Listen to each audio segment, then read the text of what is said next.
Ready. नमस्कार. नमस्कार. नमस्कार नेहा. नमस्कार. आपल्या काय चाललंय या कार्यक्रमात तुझं स्वागत, अगदी मनापासून स्वागत. खरं तर तुझ्यावर हा कार्यक्रम पहिल्यांदा करायचा होता आणि केला पण होता, पण दुर्दैवाने टेक्निकल अडचणी खूप आल्यामुळे ते सगळं रद्द करावं लागलं, कधी नव्हे ते रेकॉर्डिंग. आणि आज आपण आता बऱ्याच दिवसांनी परत भेटतो आहोत. तर या आहेत नेहा सावंत, या भवन्स महाविद्यालयात अंधेरीच्या मराठी विभागाच्या प्रमुख म्हणून कार्यभार पाहतात. 32 वर्ष अध्यापनाच्या क्षेत्रात आहेत. BA MA MPhil सेट वगैरे वगैरे वगैरे प्रचंड मोठी यादी आहे त्यांच्या शिक्षणाची. पण त्यांचं सर्वात महत्त्वाचं काम म्हणजे कुपारी बोलीतील साहित्याचा अभ्यास त्यांनी केला आहे आणि त्याच्यावर त्यांनी PhD मिळवली आहे. तर त्या निमित्ताने त्यांच्याशी आज आपल्याला बोलायचं आहे, म्हणजे मी बोलणार आहे. तर त्यांच्या आणखीन एक गोष्टी सांगण्यासारख्या म्हणजे मास्तरांची सावली नावाचं जे कृष्णाबाई सुर्वे यांचं, नारायण सुर्वे यांच्या पत्नी, ते जे खूप गाजलेलं पुस्तक आहे ते, आणि त्याचं शब्दांकन यांनी केलं आहे. तर आता या आपल्या बोलण्यातून या सगळ्या गोष्टी येतीलच. मी आता आणखीन लांबण लावत बसत नाही नेहा. तर नेहा, पहिला प्रश्न असा की हे एकदम कुपारी वगैरे कसं काय हे झालं, म्हणजे तिथे राहत होता तुम्ही त्यामुळे की कसं काय नेमकं? मुळात लहानपणापासून मला सगळ्याच बोलीभाषांची खूप आवड होती. म्हणजे मी माझं बालपण सगळं जोगेश्वरीमध्ये गेलं आणि तिथे सगळे म्हणजे काय म्हणून वेगवेगळ्या जाती धर्माचे लोक होते. त्यामुळे अगदी लहानपणापासून मी मालवणी, कोकणी, कारवारी वगैरे, गुजराती अशा सगळ्या भाषा शिकले होते. आणि लग्नानंतर जेव्हा मी विरारला राहायला आले तर तिथे माझ्या लक्षात आलं की मराठीच्या खूप वेगवेगळ्या बोली बोलल्या जातात. म्हणजे मी ज्या इमारतीमध्ये राहते त्या इमारतीमध्ये सगळे ईस्ट इंडियन लोक अधिक राहतात, तर त्यांची बोलीभाषा खूप वेगळी होती. आणि कॉलेजला मी अंधेरीला येत होते, त्यामुळे विरार ट्रेनने प्रवास करत असताना पानमाळी, वाडवळ, सामवेदी, कुपारी अशा वेगवेगळ्या बोली ऐकायला मिळायच्या. अर्थात मला त्या बोलींना ही नावं आहेत हे माहीत नव्हतं. मी त्या सगळ्या बायकांना विचारायची की ही तुमची कुठली बोलीभाषा, म्हणजे ह्याला काय म्हणतात. मग कोण सांगायचं आमची वाडवळ, कोण सांगायचं आमची सामवेदी. पण तिथून ती मला उत्सुकता निर्माण झाली आणि कधी ना कधीतरी PhD करायचीच होती, पण ती बोलीभाषेवरच करायची आणि अशा बोलीभाषेवर करायची की जी आता अस्तंगत होत चाललेली आहे किंवा आता ज्याचं कोणाला फारसं माहीत नाहीये. अशा बोलीभाषेवर काम करायचं असं मनामध्ये घोळत होतं, पण तो आत्मविश्वास माझ्यामध्ये येत नव्हता. आणि 2012 मध्ये एक असं छोटस निमित्त झालं. एका साहित्य संमेलनामध्ये माझी ओळख ख्रिस्तोफर रिबेलो नावाच्या एका माणसाची झाली, जो हा कुपारी बोलीभाषेतनं अंक काढत होता आणि तो पूर्णपणे त्या बोलीभाषेला वाहिलेला अंक.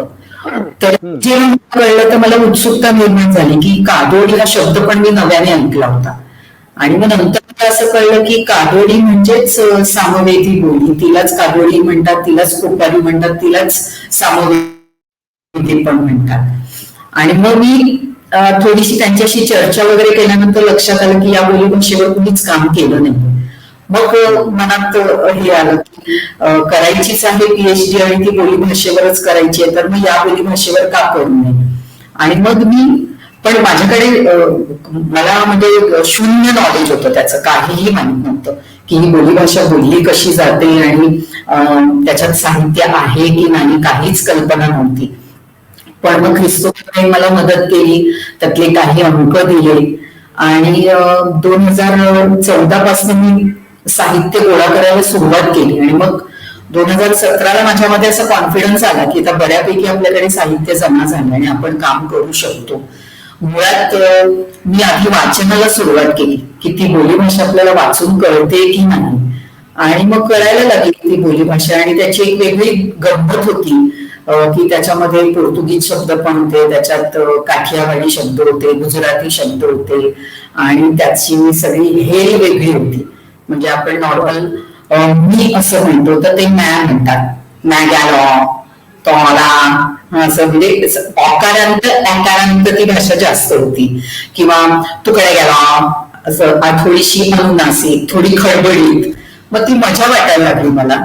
आणि मग 2017ला मी पूर्णतः म्हणजे अगदी खात्रीपूर्वक नाव नोंदणी केली PhD साठी आणि कामाला सुरुवात झाली. म्हणजे मध्ये असं झालं की अरे बापरे, मला हे आभाळ पेलायला जमणार आहे की नाही, कारण इतका अफाट शब्दसंग्रह आणि इतकं अफाट काय काय मला सापडत गेलं की मला असं वाटलं की मी खूप कमी पडणार आहे. तर हे मध्येच काम सोडून द्यायचं की काय असंही अनेकदा मनामध्ये आलं. पण ती एक जिद्द होती आणि ही सगळी मंडळी मदत करायला तयार होती. सगळे हे जे कुपारी समाज आहे. गाईड कोण होतं त्यावेळी? मुंबई विद्यापीठाच्याच अलका मटकर म्हणून, म्हणजे माझी पूर्वीची ती मैत्रीण आणि नंतर माझी गाईड झाली. आणि मुंबई विद्यापीठामध्ये बोली भाषेवरती तिची तशी हुकूमत म्हणजे खासियत होती तिची ती. त्यामुळे तिने मला खूप मदत केली, मार्गदर्शन केलं. बाकी सगळा प्रवास एकल होता, फक्त कुठे अडत होतं आणि काय काय हवं ते मी तिचं मार्गदर्शन घेत होते. आणि मुख्य काय असतं की गाईड तुमचा छान असेल ना तर तुम्ही स्वांत सुखाय काम करू शकता. त्याने जर फार तुम्हाला कटकटी केल्या नाही तर तुम्ही आनंदाने काम करू शकता. आणि ते स्वातंत्र्य माझ्या गाईडने मला पूर्णतः दिलं होतं. त्यामुळे मी अगदी आनंद घेत म्हणजे मी त्या सगळ्या 12 गावं आहेत, सामवेदी ख्रिस्ती समूहाची 12 गावं आहेत. त्या 12 गावांमध्ये मी जाऊन तिथल्या जुन्या म्हाताऱ्या, म्हणजे त्यांना ते बय म्हणतात, म्हणजे आपण आजी म्हणतो तर ते बय म्हणतात. तर त्या बयनं अनेकांना भेटून त्यांच्याकडनं उखाणे गोळा करणं, म्हणी गोळा करणं, गाणी गोळा करणं, लग्नाची गाणी, हळदीची गाणी, मृत्यूची गाणी, अशी गाणी. म्हणजे पहिलं मी सगळं लोकसाहित्य गोळा केलं. मग ते करत असताना मला छान पुस्तक फादर फ्रान्सिस कोरिया म्हणून त्यांनी त्याच्यावर बरंच संशोधन केलं होतं. सामवेदी लोकगीतं बरीच गोळा केली होती. मग ते पुस्तक मला मिळालं. मग त्याच्यामध्ये जवळजवळ मला 101 गाणी सापडली. मग नंतर आणखी काही गाणी गोळा केली. मग त्यातनं एक लोकसाहित्याचा वेगळा अभ्यास केला आणि नंतर ललित साहित्याचा वेगळा अभ्यास केला. आणि तो सामाजिक, सांस्कृतिक आणि वाङ्मयीन अशा 3 अंगाने केला आणि ऐतिहासिक. त्यामुळे हा सगळ्या त्या समाजाचा सांस्कृतिक पट पण उभा राहतो आणि वाङ्मयीन पट पण उभा करण्याचा प्रयत्न केला आणि खूप मजा आली काम करताना. पण आता ही बोली नेमकी कुठल्या कुठल्या भागात बोलली जाते? हो, भुईगाव ते आगाशी हा जो ठाणे जिल्ह्यातील उत्तर वसईचा पट्टा आहे, त्या उत्तर वसईच्या पट्ट्यामध्ये 12 गावं येतात. भुईगाव, मर्देस, आगाशी, राजोरी अशी 12 गावं आहेत. त्या 12 गावांमध्ये हा ख्रिस्ती समूह समाज राहतो. म्हणजे मूळचे हे सामवेदी ब्राह्मण जे आर्य कुलातून आले आहेत. आर्य कुलातून आलेले आहेत आणि ते उत्तर काशीला त्यांची पूर्ण वस्ती होती. आणि उत्तर काशीतून मग ही मंडळी नर्मदा किनाऱ्यावरून सौराष्ट्रात काही काळ राहिली, मग काठियावाडमध्ये काही काळ राहिली, मग गोदावरीवरून पैठणला आली. म्हणजे असं त्यांचं स्थलांतर होत गेलं. आणि मग जिथे जिथे स्थलांतर झालं तिथल्या प्रांताची बोलीभाषा त्यांच्या भाषेमध्ये येत गेली. म्हणून मग तिथे काठियावाडी पण आहे, गुजराती पण आहे. आणि मग ही मंडळी वैतरणा मोदीने इकडे वसई प्रांतात आली. मूळचे हे सामवेद गायन करणारे ब्राह्मण. पण जेव्हा ते वसईमध्ये आले त्यावेळेला तिथलं सगळं हरित पट्टा आणि सगळं हरित जीवन पाहून त्यांनी आपला व्यवसाय बदलला. आणि मग ते जरा मी व्यत्यय येतोय कारण आमच्या इथे इमारतीमध्ये थोडंसं काम चालू आहे, त्यामुळे आवाजाचा थोडासा मध्ये मध्ये व्यत्यय येतोय, त्याबद्दल मी क्षमा मागते. तर ही मंडळी मग त्या वसई पट्ट्यामध्ये आल्यावरती तिथलं सगळं हिरवगार निसर्ग संपन्न वातावरण पाहून मग त्यांनी त्या आपला व्यवसाय बदलला. म्हणजे दुग्धपालन त्यांनी सुरू केलं, शेती सुरू केली, भात शेती सुरू केली, केळीच्या बागा, भाजीपाला, फुलं. म्हणजे आज आपण वसईच्या लोकांना वसईचा भाजीवाला आणि वसईचा फुलवाला म्हणून ओळखतो, तो त्या कारणाने की ह्या मंडळींनी हा सगळा आपला व्यवसाय बदलला. आणि मग पोर्तुगीजच्या वेळेला आले म्हणजे 16व्या शतकामध्ये 1535-36च्या दरम्यान, तेव्हा पोर्तुगीजांनी या काही ब्राह्मणांचं धर्मांतर केलं आणि धर्मांतर केलेल्यांना ख्रिस्ती धर्म दिला. मग त्यातले जे धर्मांतरित झाले ते ख्रिस्ती झाले आणि त्यांना म्हणजे त्यांना पोर्तुगीज लोकांनी कुंपाद्रे हे नाव दिलं. कुंपाद्रे म्हणजे परमेश्वराच्या सानिध्यात राहणारा, पाद्री म्हणजे धर्मगुरू आणि कॉम्पो म्हणजे सहवास. तर धर्मगुरूंच्या आणि परमेश्वराच्या सानिध्यात राहणारा असं त्यांना म्हटलं जाऊ लागलं आणि या कुंपाद्रे शब्दाचा अपभ्रंश होऊन कुपारी झाला. आणि हे कुपारी समाज सामवेदी धर्मांतरित ख्रिस्ती. पण धर्मांतर झाल्यानंतर या पोर्तुगीज लोकांनी काय केलं की हे धर्मांतरित लोक ओळखता यावे म्हणून त्यांचा कॉस्ट्यूम बदलला, वेशभूषा त्यांची बदलली. म्हणजे स्त्रियांना नऊवारी साड्याच दिल्या पण त्या लाल रंगाच्या दिल्या. त्याला ते लुगडं म्हणायचे, लाल लुगडं आणि लाल चोळ्या एवढ्या लांब हाताच्या. आणि पुरुषांना धोतर दिलं पण त्या धोतरावर टोपी दिली आणि एक जॅकेट दिलं ज्याला पोन्या कब्जा असं म्हणतात. तर पोशाख तोच ठेवला पण तो लाल रंग अशासाठी की तो लांबून ओळखता आला पाहिजे, म्हणजे ही धर्मांतरित लोक आहेत हे ओळखता यावं म्हणून पोर्तुगीजांनी त्यांना तो पेहराव दिला. आणि या मंडळी त्या पोर्तुगीजांना हे माहित होतं की हे मूळचे सामवेद गायन करणारे ब्राह्मण आहेत, तर त्यांनी तोच अधिकार त्यांना चर्चमध्ये दिला. म्हणजे चर्चमध्ये पण जे लॅटिन भाषेतले जे मंत्र असायचे श्लोक, ते श्लोक गाण्याचा अधिकार याच सामवेदी ख्रिस्तींना दिला आणि त्यामुळे तिथेही ते सामगायन करू लागले. आणि मग ते मुलींमध्ये जास्तीत जास्त परमेश्वराच्या सानिध्यात राहायचे, धर्मगुरूंच्या सानिध्यात. नाही, तू आताही सांगतेस, मला त्यावर नुसता वेगळा प्रश्न पडला की यातले मांसाहारी पण ब्राह्मण आहेत आणि शाकाहारी ब्राह्मण असं काही आहे याच्यामध्ये? ख्रिस्ती लोक सगळेच मांसाहार करणार आहेत आणि मूळचे जे सामवेदी ब्राह्मण आहेत ना तेही मांसाहार करणार आहेत. म्हणजे आपल्याकडे जसे हे म्हणतो ना आपण सीकेपी वगैरे कसे, तिथे सीकेपी ब्राह्मण असले तरी मांसाहार करणारे आहेत, तसे सामवेदी ब्राह्मण पण मांसाहार करणारे होते. आणि या ख्रिस्ती लोकांवर पण मूळचा म्हणजे त्यांची जी मूळ बोली भाषा आहे ती सामवेदीच आहे, म्हणजे जी पूर्वीची होती ती. फक्त त्याच्यामध्ये पोर्तुगीज शब्द अधिकीचे आले आणि पोर्तुगीज संस्कृतीचा संकर त्याच्यात झाला. पण त्यांचे जर लग्नविधी पाहिले किंवा जन्मविधी पाहिला, बारसं वगैरे पाहिलं तर बराचसा प्रभाव सामवेदी ब्राह्मणी संस्कृतीचा आहे. म्हणजे त्यांच्याही लग्नामध्ये केळीचे खांब लागतात, तेही तुळशीला पाणी घालतात, देवासमोर दिवा लावतात आणि ते कधीही मी चर्चमध्ये जातो नाही म्हणून मी देवळात जातो असं म्हणतात किंवा मी माऊलीला भेटायला जातो. त्यामुळे हा जो पूर्वापर संस्कार आहे किंवा मृत्यू झाल्यावरती कोकणामध्ये सुद्धा झोपाळे उतरवून ठेवले जातात, दुःखी घर आहे हे दिसण्यासाठी. तर ती परंपरा सामवेदी ब्राह्मणांमध्ये पण आहे आणि ती परंपरा या सामवेदी ख्रिस्ती लोकांमध्ये पण. त्यामुळे बराचसा हा सगळा संस्कार त्याचा मूळचा आहे सामवेदी ब्राह्मणांचा.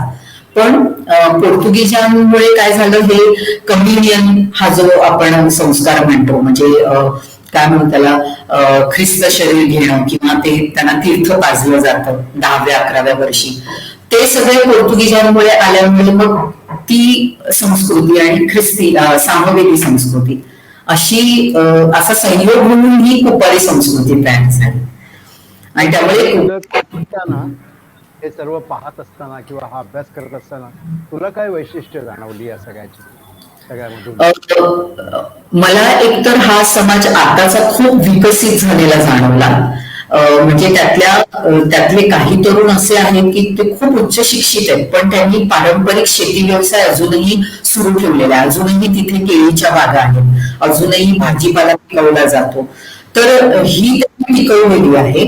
आणि आजच्या काळातल्या तरुणांचं वैशिष्ट्य हे आहे की ते ही कादोडी भाषा म्हणजेच कुपारी भाषा ही टिकवण्यासाठी इतके प्रयत्नशील आहेत. म्हणजे ते वेगवेगळे महोत्सव भरवतात आणि त्या महोत्सवात सगळे पारंपरिक वेशभूषा, अगदी लहान 5 वर्षाची मुलगी सुद्धा ते लाल लुगडं नेसून असते किंवा त्यांचे जे पारंपरिक दागिने आहेत ते घालतात. इतकंच नाही तर घरामध्ये प्रत्येकाचा हा अट्टाहास असतो की माझ्या मुलाने माझ्या मुलीने कुपारीतूनच बोलावं. त्यामुळे ह्या ख्रिस्ती लोकांनी ही बोलीभाषा फार उत्तमरित्या टिकवून ठेवली. म्हणजे त्यांची छोटी छोटी मुलं सुद्धा आजी आजोबांशी आई वडिलांशी कुपारी बोलीतून बोलतात. म्हणजे त्यांना तितकीच चांगली मराठी येते, तितकीच चांगली इंग्रजी येते, कारण शाळा इंग्रजी माध्यमाच्या, आणि घरात सगळे बोलतात. त्यामुळे सामवेदी ब्राह्मण आहेत, त्यांच्याकडे ही बोलीभाषा, सामवेदी बोलीभाषा फार कमी बोलली जाते, साहित्य निर्मिती कमी केली जाते. पण सामवेदी ख्रिस्ती लोकांनी ही बोलीभाषा पण टिकवली आणि उत्तमोत्तम साहित्य निर्मिती त्यांनी केली. आजही ते साहित्य निर्मिती करतात. म्हणजे त्यांच्या कादंबऱ्या आलेल्या आहेत, लिहिलेल्या आहेत, त्यांनी कथासंग्रह लिहिलेले आहेत, नाटकं लिहिलेली आहेत. मला जवळजवळ 12-13 एकांकिका सापडल्या त्यांच्या. त्या कविता लिहिल्या जातात. पाशीहार नावाचा एक अंक निघतो त्यांचा नाताळमध्ये, कादोडी हा अंक निघतो, आणि त्याच्यामध्ये पूर्णपणे या कुपारी बोली भाषेमध्ये साहित्य लिहिलेलं असतं. त्यामुळे मला तो अभ्यास करणं फार सोयीचं झालं. म्हणजे मला बरंच साहित्य त्यातनं मिळत गेलं. आणि जसं जसं मी वाचत गेले पुस्तक फक्त 4 पुस्तकं त्यांची आलेली आहेत. त्याच्यातले एक बबन नावाचं एक छोटीशी कादंबरी आहे. त्याच्यानंतर मिंग्यारे म्हणजे आपण असं म्हणतो ना, मग रे काय झालं रे, तसं ते मिंग्यारे असं एक छोट कथासंग्रह आहे. आणि एक नावळ म्हणजे वरात, ती एक लव्ह स्टोरी आहे. तर ती एक कादंबरी आता 2 वर्षापूर्वी प्रकाशित झालेली आहे. आणि फादर कोळी आहे, त्यांनी जवळजवळ 300-350 म्हणी आणि 150 लोकगीत असा एक तो संग्रह केलेला आहे, सामवेदी लोकगीत याच नावाचा. तर अशी मला मिळाली. आणि बाकीचं जे साहित्य हे अंकातून मिळालं, काही मला फेसबुकवरून मिळालं, आणि काही त्या मंडळींना मी स्वतः जाऊन भेटत होते, त्यांनी मला ते व्हॉट्सअपवर पाठवलं. काहींना प्रत्यक्ष भेटली तेव्हा त्यांच्याकडे लिहिलेलं होतं ते त्यांनी दिलं. 1975 मध्ये त्यांचं नाटक पण आलेलं आहे, 12 आणि बाकी जाम काम. म्हणजे प्रचंड दारूचा प्रभाव या समाजावरती खूप होता. म्हणजे पुरुष मंडळी खूप दारू पिणारे, दारू आणि मांसाहार हे 2 त्यांचे वीक पॉइंट. त्यामुळे त्या दारूचे जे काही दुष्परिणाम आहेत ते दुष्परिणाम पहिल्यांदा 1975 ला लिहिलेल्या या नाटकामध्ये आणले. ते नाटक मला मिळालं. म्हणजे मी त्या नाटकाच्या लेखकांना जाऊन भेटले आणि मग त्यांनी मला त्याची प्रत दिली. तर असं नाटक आलेलं आहे. तू हे जे भेटलीस लेखकांना म्हण, त्यातल्या लोकांना म्हण, त्या क्षेत्रात काम करणाऱ्या वेगवेगळ्या लोकांना, त्यांच्या प्रतिक्रिया काय होत्या? हे सगळं असं एक त्यांना त्यांना आश्चर्य या गोष्टीचं वाटायचं की जी आपल्या म्हणजे आपल्या समाजाची नाही, जिची बोलीभाषा ही नाही, जी ख्रिस्ती नाही, जी राहते दहिसरला, आणि ही आपल्या कुपारी बोली भाषेवरती काम करते, याचा त्यांना प्रचंड आनंद व्हायचा आणि खूप कौतुक वाटायचं. त्यामुळे ते एकाकडे गेलं ना की 4 मला लेखकांची नावं त्याच्याकडे कळायचं. अरे तो पण हा लिहितो, हा कवी आहे, तो आमच्या गल्लीमध्ये राहतो, तो कादंबरी लिहितोय, तो कथा लिहितोय. अशी 4 नावं सापडली की मी त्या 4 जणांकडे जायची, मग त्या 4 जणांकडनं आणखी 5 नावं सापडायची. असं करत करत माझा हा प्रवास घडत गेला. आणि याचा एक फायदा असा झाला की मी ज्या ज्या घरामध्ये जायची ना, त्या घरातली तर ती संस्कृती मला जवळ अनुभवता आली. म्हणजे त्यांचं घर कसं आहे, त्यांची बोलीभाषा कशी आहे, त्यांचे खाद्यपदार्थ कोणते, आणि ही सगळी मंडळी आपल्या म्हणजे सांस्कृतिक काय म्हणू आपण ट्रेडिशनल पदार्थ मला खाऊ घालायचे. म्हणजे पहिल्यांदा ज्याच्या घरी गेले तर त्यांनी ढेस्का नावाचा एक पदार्थ, आता हा ढेस्का नाव ऐकूनच आपल्याला हसू येतं. तर ढेस्का म्हणजे केळफुलाचे पॅटीस असतात, एक प्रकारचे वड्या असतात, तिखट आणि अतिशय सुंदर लागतात. तर त्यांनी मला तो ढेस्का खाऊ घातला. किंवा अजून कुठे गेला तर रेवाळा खाऊ घातला. रेवाळा म्हणजे आपला रव्याचा केक कसा असतो तर तसा केक असतो, त्याला ते रेवाळा म्हणतात. असे वेगवेगळे पदार्थ पण मला तिथे मिळत गेले. त्यामुळे त्यांच्या संस्कृतीचा ज्या वेळेला मी अभ्यास केला ना, त्याच्यामध्ये खाद्य संस्कृतीमध्ये मला हे सगळं सापडत गेलं. त्यांचा पेहराव सापडत गेला, त्यांचे जुने फर्निचर, जुने दागिने, म्हणजे प्रत्येक घरात जाण्याचा हा मला फायदा झाला. आणि सगळी अतिशय प्रेमाने स्वागत करायची. म्हणजे आजही कोणाच्या घरी गेलं तर मला सगळेजण नेहा बाय म्हणतात. ते नुसतं नेहा म्हणत नाही, तिथे बाय म्हणजे ताई, आपण अक्का म्हणतो किंवा ताई म्हणतो, तसं तिथे नेहा बाय म्हटलं की ते नेहा ताई. त्यामुळे मला ते भेटली. किती कुटुंबांना भेटलीस तू त्या काळात? मी जवळजवळ 12 गावांपैकी 8 गावांमध्ये गेले आणि जवळजवळ 30-40 कुटुंबामध्ये तरी मी गेले आणि सातत्याने संपर्कात असलेले जवळजवळ 10 ते 12 जण. म्हणजे तिथे जायचं ना तर ते तयारच असायचं काहीतरी खाद्यपदार्थ त्यांचा, आणि मग ती आजी गाणं गायची, मग ती आजी काहीतरी मला सांगायची, आता ह्याचा तू अर्थ सांग. मग मी कल्पनेने असा अंदाज लावून लावून मी अर्थ सांगायची. मग त्यांना त्याचंही कौतुक वाटायची की हिची ही बोलीभाषा नसताना ही किती अर्थ समजावून घेते. किंवा मी आजही व्हॉट्सअपवरती मला जेव्हा उत्तरं द्यायची असतात ना तर मी त्यांना त्यांच्या भाषेमध्ये उत्तर देते. म्हणजे कोणाचं हे असेल, नाताळ असेल तर मी जगल्याला नाताळ हाणायो शुभेच्छा, ऑगडे शुभेच्छा असं मी लिहिते.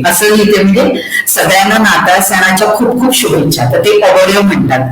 तर ते मी तसं लिहित गेले कारण ते मलाही शिकायचं होतं, ती भाषा मला आत्मसात करायची होती. आणि मला हे सांगायला आनंद वाटतो की आता याचा जो कादोडी अंक आहे हे नाताळ 2023चा, तर मला असं सांगण्यात आलं होतं की तू तुझा पीएचडीचा सगळा अनुभव जो आहे तो लेख रूपामध्ये पाठव आणि तू मराठीमध्ये लिही, आम्ही तो कादोडीमध्ये आम्ही रूपांतरित करतो. पण मलाच ते आवडत नव्हतं की का मी मराठीत लिहायचं. मी जर या भाषेचं संशोधन केलं तर मला तेवढी भाषा आली पाहिजे, निदान 4 ओळी लिहिता आल्या पाहिजेत. मी जवळ 6 ते 8 पानी लेख लिहिला आणि तो पूर्णपणे कादोडी भाषेमध्ये लिहिला आणि त्याचं नावच दिलंय माई पीएचडीची कहाणी. कहाणी म्हणजे कहाणी, माझी पीएचडीची कहाणी, माई पीएचडीची कहाणी, असं तो लेख लिहिला. आणि मला मग आनंद झाला की ठीक आहे आपण इतकं लिहू शकतोय आणि उत्तम लिहू शकतोय. त्यामुळे झालं माझ्याकडनं ते काम. म्हणजे ते कदाचित मी निमित्त ठरले. लेखाला कसा प्रतिसाद मिळाला तर? नाही, तो आता प्रकाशित होईल नाताळमध्ये, ख्रिसमस. हा, तेव्हा मराठीमध्ये पण तू फेसबुक मराठीमध्ये पण तू प्रसिद्ध करतो? हो हो हो, टाकेन तो नंतर. कारण खूप गमती घडल्या होत्या हा पीएचडीचा अभ्यास करत असताना. माझ्या नावावरून काही गमती झाल्या. म्हणजे नेहा सामंतला कुणी फिल्म ऍक्ट्रेस केलं, कुणी नाट्य कलावंत केलं, कुणी काही असं म्हणजे आता ही मुख्य एवढी कलावंत काम करते आपल्या भाषेवर वगैरे, अशा गमती जमती झाल्या. पुन्हा मला स्वतःला त्या भाषेतले शब्द गोळा करताना मजा येत होती. म्हणजे मला तिथे अगदी मायन्युटली फरक असलेले असे शब्द आहेत. म्हणजे निहण आणि निहा, की त्याचा एक अर्थ असा होतो की मासे साफ करून घाण जी काढतो त्याला निहण म्हणतात, आणि निहाण म्हणजे शिडी. तर मग शिडी अर्थ कुठे घ्यायचा आणि साफ केलेले मासे हा अर्थ कुठे घ्यायचा. किंवा तळोड आणि तळयोड, तळोड म्हटलं की तळ्याजवळ, तळयोड म्हटल्यावरती कपडे वाळत घालायची जी काठी असते. म्हणजे इतके मायन्युटली फरक त्या उच्चारांमध्ये असतात. तर ते समजून घेताना मला खूप मजा येत होती. मग तिथे कसा गोंधळ झाला जेव्हा आपण अर्थनिर्णय करतो एखाद्या साहित्य कृतीचं, मग तिथे कसा गोंधळ होतो अशी मजा खूप घडत गेली. तर ती पण सगळी मी त्या लेखामध्ये मांडली होती. आणि तेव्हा त्या लोकांना कळलं की अरे आपल्या भाषेमध्ये असे शब्द आहेत की त्याच्यामुळे असा गोंधळ होऊ शकतो. आणि मग त्यांनी मग असं झालं की चर्चेतनं असं हे झालं की आपण एक वेगळा आता ग्रुप तयार करूया, सामवेदी शब्दसूची, आणि त्याच्यामध्ये आपण हे असे सगळे शब्द टाकत जाऊया, म्हणजे तो एक शब्दकोश तयार होईल. तर आता आमचं ते शब्दकोशाचं काम चालू आहे सायमल्टेनियसली. आणि मग ज्याला जे शब्द आठवतात तो तिथे टाकतो, मग त्याचा हा अर्थ. म्हणजे बार हा एक शब्द आहे, ते एका शब्दाचे 12 अर्थ आहेत, 12-13 अर्थ आहेत. म्हणजे बार म्हणजे कचरा काढणं त्यालाही बार म्हणतात. बार भरलंय म्हणजे आभाळ भरलेला आहे. किंवा बार म्हणजे दारूचा गुत्ता असाही अर्थ होतो. बार म्हणजे बाहेर जाणं असाही अर्थ होतो. बार म्हणजे तंबाखूचा बारही होतो, सिगरेटचा बार होतं. असे वेगवेगळे त्या शब्दाचे अर्थ आहेत. मग ते तितके अर्थ मला माहीत व्हायला लागले.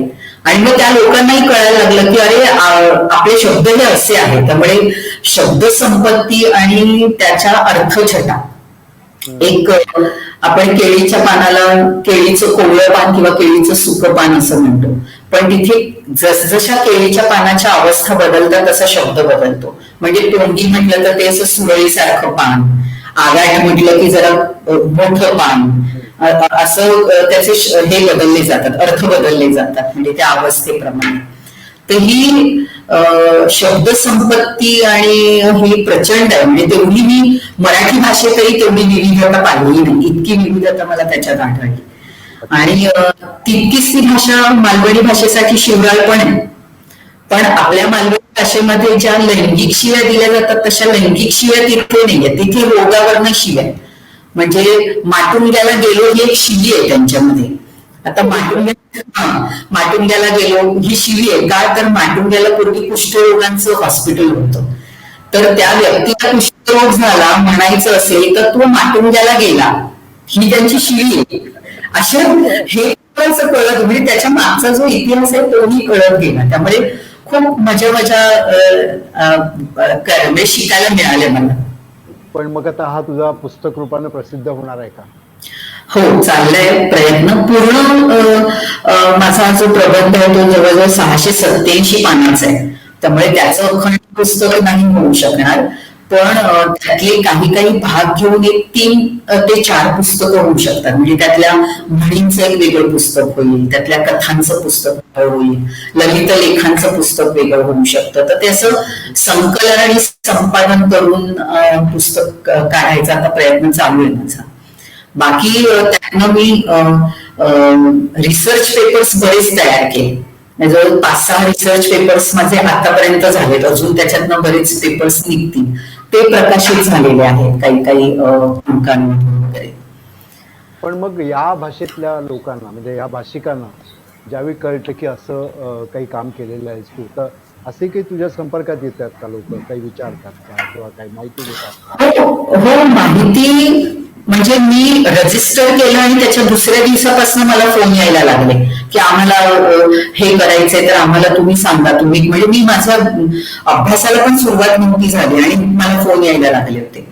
आणि म्हणजे मी पहिली नाहीये या भाषेवर संशोधन करणारी, मी त्यांच्या साहित्यावर संशोधन केलं. याच्या पूर्वी डॉक्टर नरेश नाईक म्हणून सामवेदी समाजाचेच एक प्राध्यापक होते आहेत, म्हणजे त्यांनी या सामवेदी बोलीचा संरचनात्मक पद्धतीने, म्हणजे ज्याला आपण त्याचं भाषाशास्त्राच्या दृष्टीने त्यांनी त्याचं संशोधन केलं. पण त्याच्यामध्ये त्यांनी साहित्य आणि कथा कादंबऱ्या वगैरे काही घेतलं नव्हतं.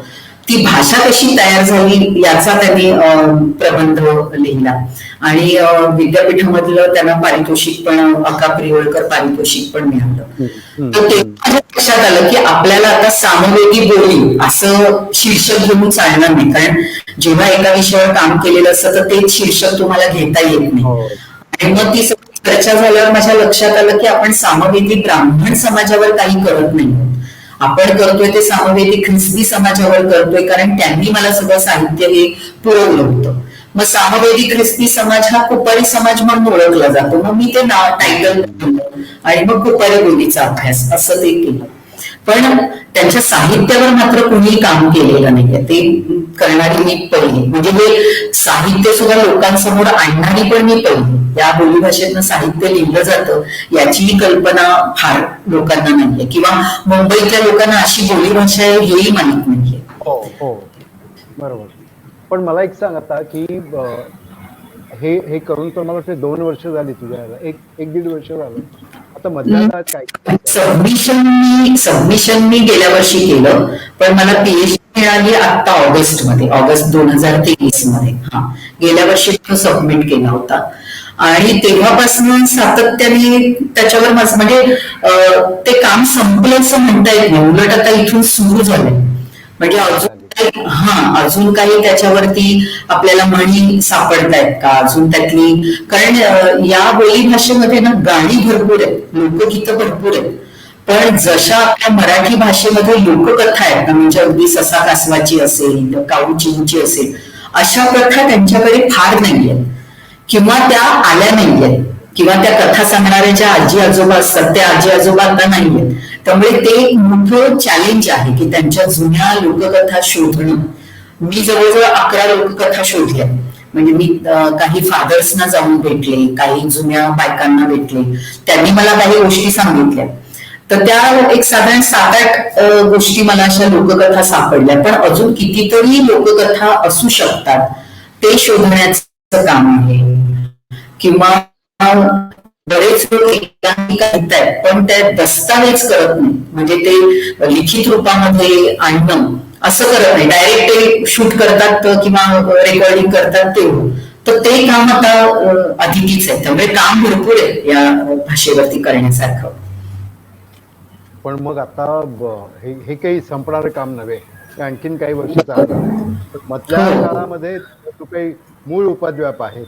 उदाहरणार्थ शब्दांकन करणं, कथालेखन करणं, लिहिणं, संपादन करणं. काय करत नाहीस असं नाही, तू भरपूर सगळ्या गोष्टी करतो. बंद झाल्या तसं म्हणायचं चालू आहे. काय करतेस? हा, मी कमी केल्या होत्या त्या गोष्टी, कारण पूर्णपणे न्याय मला माझ्या संशोधनाला द्यायचा होता.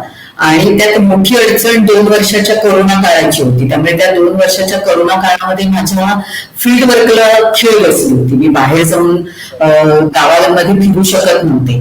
पण त्या 2 वर्षाचा फायदा मी हा करून घेतला की जे जे काही मला कुपारी बोलीभाषेतलं सापडलं ते खूप वाचलं किंवा भरपूर पुस्तकं वाचली हा इतिहास समजून घेण्यासाठी. ते सगळं काम चालू होतं. आणि माझ्या आनंदासाठी फेसबुकवरती मी ललितलेख वगैरे लिहितच होते. कथालेखन माझं सुरू होतं. आणि मग ह्या कोरोना काळ संपल्यानंतर काही डबिंगची कामं आली ती केली. मुख्यतः माझं गणपतीच्या काळामध्ये काम अधिकीच असतं. म्हणजे सार्वजनिक गणपती जे असतात तिथे बॅकग्राऊंडला जे व्हॉइसेस असतात, मग ते आवाज असतो किंवा राक्षसीचे आवाज असतात किंवा भारत मातेचा आवाज असतो, हे सगळं ते काम चालू असायचं. कारण मला असं वाटतं हे एकमेकांशी कनेक्टेड, हे तुटलेलं नाहीये, हे सगळं मराठी भाषेशी कनेक्टेड आहे. आणि माझ्यामध्ये जे काही कलागुण आहेत, सुप्त कलागुण, अभिनय करणं असेल किंवा वेगवेगळे आवाज काढणं असेल, त्याच्याशी हे जुळलेलं असल्यामुळे मला तो आनंद मिळायचा. आणि थोडंसं आपण ज्याला म्हणतो ना की थोडंसं लक्ष डायव्हर्ट केलं की आपल्याला परत ती एनर्जी येते. थोडंसं कामाचं स्वरूप बदललं की काम करतच राहायचं. मी थंड आणि शांत कधीच बसले नाही, फक्त काम बदलत राहिले आणि मग ते परत मूळ कामाशी जोडून घ्यायचं. म्हणजे मी आज कुपारी लोकांमध्ये गेल्यानंतर सुद्धा माझे कान त्यांचे आवाज टिपत असतात की मला या आवाजाचा वापर कुठे करता येईल किंवा या स्टाईलचा वापर कुठे करता येईल, हे टिपत असते. त्यामुळे तो माझा अभ्यासाचाच भाग होत गेला. पण मग मध्ये काही केलंयस का, लिहिलंयस का काही?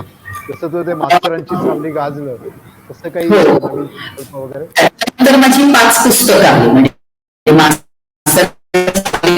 नारायण सुर्वे जाण्यापूर्वी त्यांच्या सगळ्या लेखांचं संकलन संपादन मी केलं होतं, कहाणी कवितेची या नावाने. त्याच्यानंतर दया पवारांची जी मिसेस आहे हिरा दया पवार, त्यांचं आत्मकथन केलं होतं, सांगायची गोष्ट म्हणजे. मग नंतर डॉक्टर प्रकाश खांड्यांचं आत्मकथन लिहिलं, नव्हे कल्याचा खेळ. आणि मला ज्यावेळेला 50 वर्ष पूर्ण झाली 2017 त्यावेळेला मी माझ्या आयुष्यात आलेली सगळी, अगदी माझ्या चाळीतल्या शेजाऱ्यांपासून तर ते विजया नेत्यांपर्यंत अशी नामवंत मंडळी जी माझ्या आयुष्यात आली, ज्यांचा माझ्या घडणीवर काही परिणाम झाला, तर त्यांच्याविषयीची कृतज्ञता म्हणून मी जीवलग नावाचं व्यक्तिचित्रणात्मक पुस्तक लिहिलं.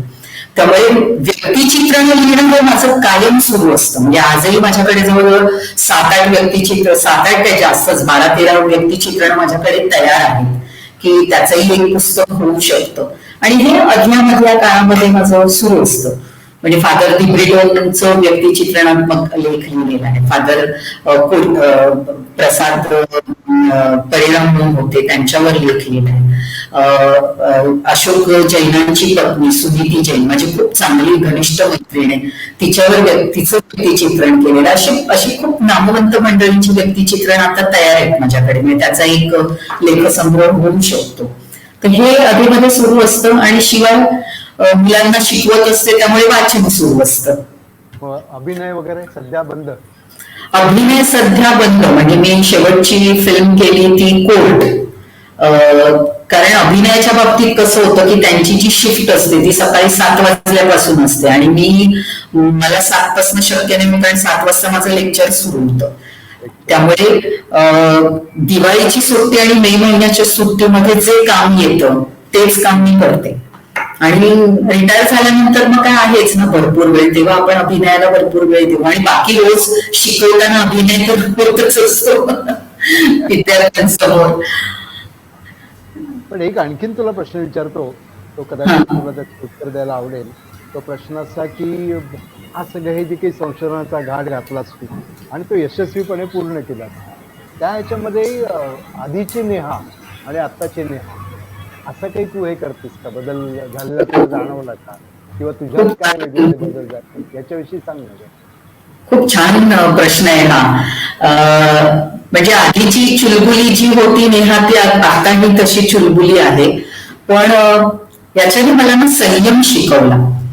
त्याच्यात मोठा हात करोना काळाचा आहे की त्या करोना काळामध्ये तुम्ही हतबल होता की तुम्ही करू शकत नव्हता. आणि मला हे सांगायला आवडेल की त्या करोना काळामध्ये एनर्जी आणि चैतन्य देण्याचं काम तुमच्या गच्चीवरल्या गप्पांनी खूप केलं होतं. आणि त्या गच्चीवरल्या गप्पांमध्ये इतकी छान छान माणसं भेटत गेली ना की आपण करोना काळात वावरतोय असं वाटलं नाही. मी तो काळ विसरायला लावला. म्हणजे त्यासाठी मी तुमचे खूप आभार मानते. मी एकही कार्यक्रम गच्चीवरचा गप्पा मी चुकवलेला नाही. आणि तिथून मला एनर्जी स्फूर्ती मिळत गेली. आणि संयम मी अशासाठी शिकले ना की त्या काळात मी अशी हवालदिल व्हायची की मला एखादं पुस्तक हवंय किंवा मला एखादा संदर्भ हवाय आणि तो मला संदर्भ सापडत नाहीये, तर मी अशी चलबिचल व्हायची माझी. तर तेव्हा मी हे शिकले की तुमच्याकडे संयम असेल, सबुरी असेल आणि तुमच्या कामावर श्रद्धा असेल तर तुमचं ते काम होतं आणि तुम्हाला कुठूनही मार्ग सापडतो. त्यातला एक मला अनुभव सांगायला आवडेल की मी पहिलं प्रकरण जे लिहिलं, दुसरं प्रकरण जे लिहिलं या माझ्या प्रबंधाचं, त्याच्यामध्ये सामवेदी ख्रिस्ती आणि सामवेदी ब्राह्मण यांचा मला इतिहास लिहायचा होता. की म्हणजे मूळचे सामवेदी ब्राह्मण कुठले, ते काशीवरून इकडे कसे आले किंवा ते गुजरातला का गेले, मग तिथे ती लाड संस्कृती, लाड जे गुजराती लोकांमध्ये लाड हा समाज आहे, त्याच्यातनं कसे सामवेदी तयार झाले. पण ह्याचे मला ना कुठे पुरावे सापडत नव्हते. आणि मला कुठून तरी असं क्रॉस हे वाचत असताना मला सापडलं की 1962 मध्ये डॉक्टर मीना जोशी म्हणून एक प्राध्यापिका होत्या. त्यांनी या उत्तर वसईतील बोलीभाषेवरती काम केलं होतं. म्हणजे त्यांचा PhD प्रबंध होता आणि तो प्रबंध कसंही करून मिळवायचा होता, कारण त्याच्यामध्ये त्यांनी हा सगळा इतिहास लिहिलेला होता. तो मला पुरावा होता आणि मला तो कुठूनही मिळवायचाच होता. मी जवळजवळ 3-3.5 महिने प्रयत्न करत होते हा प्रबंध मिळवण्यासाठी. अर्थात तो मिळाला नसता तर काय माझ्या संशोधनामध्ये काही बाधा निर्माण झाली असते असं नाही. पण मुळात माझी जी वृत्ती आहे ना ती खोलात जायचं आणि जे काही आहे ते मूळ शोधून काढायचं. त्यामुळे मला अट्टाहास होता की तो मिळवायचा. आणि एक दिवस मी दादरच्या लायब्ररीत बसलेले असताना एक माझी जुनी मैत्रीण तिथे मला भेटली. तर तिच्याशी बोलता बोलता मी म्हटलं, अरे मी इथे पण चौकशी केली दादरच्या लायब्ररीमध्ये पण हा मला प्रबंध सापडत नाही. तर ती म्हणाली कोण, मीना जोशी का? म्हटलं हो, मीना जोशींचा. हो, त्यांची मुलगी आमच्या कॉलेजमध्ये प्राध्यापिका आहे. लगेच मी तिचा नंबर वगैरे घेतला, तिला फोन केला आणि त्या म्हणाल्या की मी चेंबूरच्या SNDT कॉलेजमध्ये, घाटकोपरच्या SNDT कॉलेजमध्ये मी शिकवते. तिला जाऊन भेटले. ते म्हणाले मी प्रबंध एकच प्रत आहे आणि ती मी तुम्हाला घरी द्यायला देणार नाही, तुम्ही इथे या माझ्या कॉलेजमध्ये, तुम्हाला जे काय हवंय ते त्या प्रबंधातनं शोधून घ्या आणि मला आनंद होईल की माझ्या आईचा प्रबंध 1962 नंतर आज कुणीतरी त्याला हात लावत आहे. आणि त्या बाईंनी तो प्रबंध आणला. तुम्हाला खोटं वाटेल, बटर पेपर जो असतो ना त्या बटर पेपर सारखा तो पेपर होता आणि पूर्वी त्या बटर पेपरवर टाईप केलं जायचं टायपिंग टाईप रायटरने. तो तसा बटर पेपरवर टाईप केलेला तो प्रबंध होता. म्हणजे ती इतकी नाजूक पानं होती की असं केलं की असं वाटायचं की ही पानं तुटतील की काय. पण मी तिथे 4 दिवस गेले आणि तो मला जो हवा होता तो मजकूर मला सापडला आणि मला इतकं असं भरून आलं आणि माझ्यापेक्षा त्या बाईंना भरून आलं की म्हणजे माझ्या आईला आज समाधान झालं असेल तिच्या आत्म्याला की 1962 नंतर हा प्रबंध कोणीही पाहिलेला नाही. तो आज तुम्ही त्या प्रबंधाचा शोध घेत आहात. तर हे मला सापडलं की तुम्ही संयम ठेवलात ना तर तुम्हाला जो मार्ग हवाय तो सापडतो. आणि खूप म्हणजे स्वभावामध्ये बदल झाला कारण इतक्या माणसांना मी भेटले, इतक्या वेगवेगळ्या स्तरातल्या लोकांना भेटले. त्यामुळे एक चौकसपणा माझा वाढला. म्हणजे एखादी भाषा मी ऐकते नवीन, हा शब्द कसा तयार झाला असेल, हा शब्द कुठून आला असेल, या शब्दामागे काय त्याची बांधणी कशी झाली असेल, हा चौकसपणा माझा वाढत गेला. आणि त्याच्यातनच मी एक मागे छोटस आर्टिकल लिहिलं होतं जी बंबईया बोलीभाषा बोलली जाते ज्याला आपण टपोरी भाषा म्हणतो. तर त्या टपोरी भाषेमध्ये म्हणजे जी प्राधान्याने चित्रपटामध्ये वगैरे वापरली जाते, भेजा सटकायला दिमाग का दही कर दे, दिमाग की बत्ती बुझा दे वगैरे, हे तर ही तरुणांची भाषा शोध घेण्याचा मी प्रयत्न केला. जवळजवळ मी 7 ते 8 वर्ष याच्यावर काम करत होते आणि माझ्याकडे जवळजवळ 45 एक वाक्प्रचार आणि म्हणी सापडल्या. एबीसीडी निकालते, इसकी आय झेड करते वगैरे जे वाक्प्रचार वापरले जातात सर्रास, हे मी गोळा केले आणि आज माझ्याकडे जवळजवळ 85 वाक्प्रचार या टपोरी बोलीभाषेत आहे. त्यामुळे ही एक वेगवेगळ्या बोलीभाषांचा शोध घेणं, त्यातनं हा नवीन, किंवा मी वर्गामध्ये पण शिकवत असताना मी एखादा शब्द नवीन ऐकला की याचा अर्थ काय, मग ती मुलं लाजतात सांगायला. म्हणजे क्या टवका दिखतीये असं एकदा मी रस्त्यात ऐकलं तर म्हटले टवका दिखतीये म्हणजे काय, तर म्हणजे जी खूप चिकनी मुलगी दिसते तिला म्हणतात टवका दिखतीये. किंवा तुक्का लगाते, म्हणजे आपण म्हणतो एक अंदाज बांध, तर तुक्का लगाते. मग ते लगेच लिहून ठेवायचे, असे नवीन नवीन काही सापडतात ते, कारण ही आजच्या काळाची बोलीभाषा आहे. त्यामुळे सतत भाषेचा शोध घेणं, त्यातनं काही नवीन गमती जमती सापडतायत त्या शोधणं, हे अविरत सुरूच असतं माझं. आणि त्याचा मला डबिंग करताना उपयोग होतो. म्हणजे एखाद्या तरुण मुलीचं जी एकदम रावडी किंवा रांगडी मुलगी आहे आणि ती कशी बोलेल, तर तिथे मला ही बोलीभाषा पण उपयोगी पडते. आणि मग मुलांशी जवळीक साधता येते की अरे मॅडम असं बोलतात शिकवताना की माझ्या दिमागची बत्ती बुजवली तुम्ही किंवा काय दळी करून टाकलं दिमागचं, तर त्यांना ती नवं वाटतं की मॅडमच्या तोंडी अशी कशी भाषा येते. तर ती भाषेतली गंमत आहे, तो गोडवा आहे त्या भाषेतला. छान.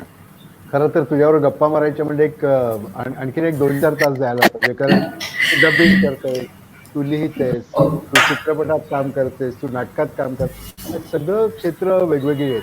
विशेष तू हे डबिंगचे अनुभव फार भन्नाट आहेत. तर जेव्हा वेळ मिळेल तेव्हा आपण पुन्हा बसूच गप्पा मारू. खूप छान सांगितलं सगळ्या तुझ्या या संशोधनाबद्दल आणि तुझ्या एकूण नव्या प्रकल्पांबद्दल. त्याबद्दल खरोखर मनापासून आभार. मलाही खूप आनंद झाला, कारण या बोलीभाषेवर पहिल्यांदा असं कोणीतरी माझी मुलाखत घेऊन असं हे केलं. म्हणजे पीएचडी नंतर मी पहिल्यांदा असं समोर इतकं बोलते.